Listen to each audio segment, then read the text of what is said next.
Қайырлы күн, менің алтын оқырмандарым. Бүгін сіздерге осылай керемет болып шығатын, кешке де, түске де әзірлеуге болатын, өте дәмді тағамды үйрететін боламын. Менің арнама тіркеліп, қоңырау батырмасын басып қойыңыз. Ең алдымен осылай сарымсағымызды ұсақтап турап, блендерден өткізіп аламыз. Егер де сіздерде блендер болмаса, қолдың көмегімен ұсақтап турап, араластырсаңыздар да болады. Сарымсағымызды өткізіп алдық. Енді фаршымызға қосатын боламыз.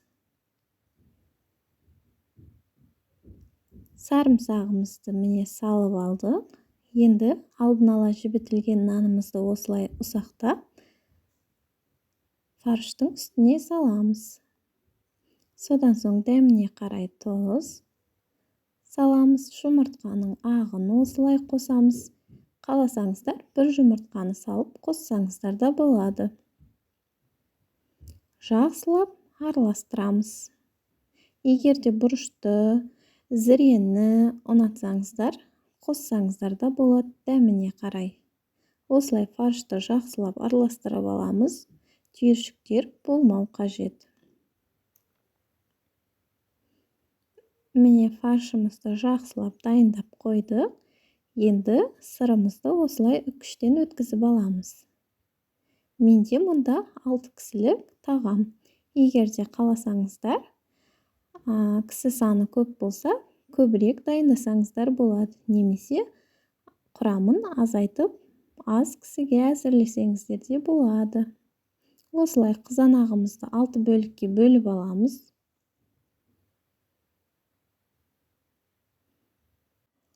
Енді фольга қағазы төселген листімізге фарштарымызды бөліп аламыз.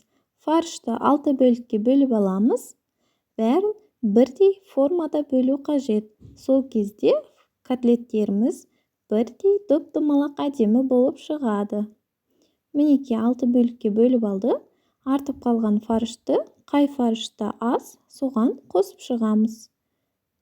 Фарштарымызды осылай алдын ала домалақ етіп алсақ, форма жасағанда өзімізге ыңғайлы болады.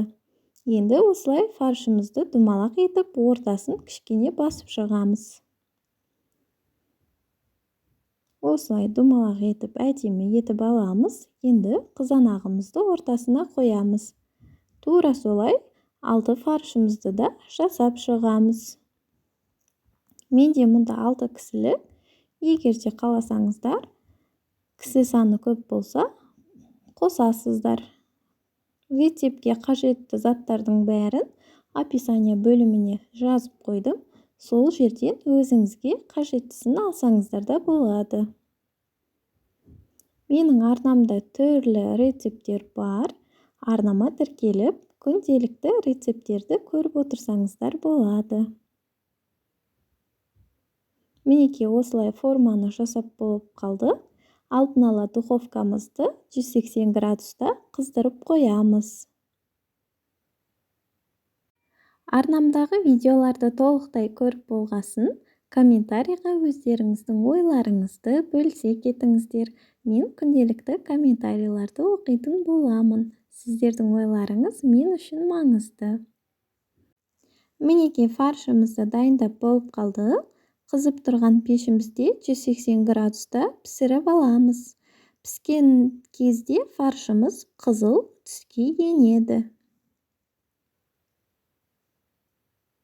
Мінеки фаршымыз пісті. Енді сырымызды осылай бәрінің бетіне сеуіп шығатын боламыз.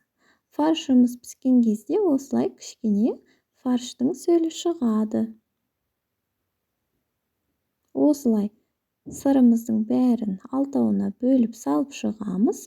Содан соң қызып тұрған пешімізде тағы пісіріп аламыз. Мінеки пешімізге 180 градуста тағы 2-3 минуттай осылай сырымыз ергенше қойып аламыз. Мінеки асымыз дайын болды. Гарнирге өздеріңіздің қалауларыңыз бойынша макаронды пісіріп, күрішті пісіріп, немесе пюре жасасаңыздар да болады. Астарыңыз дәмді болсын.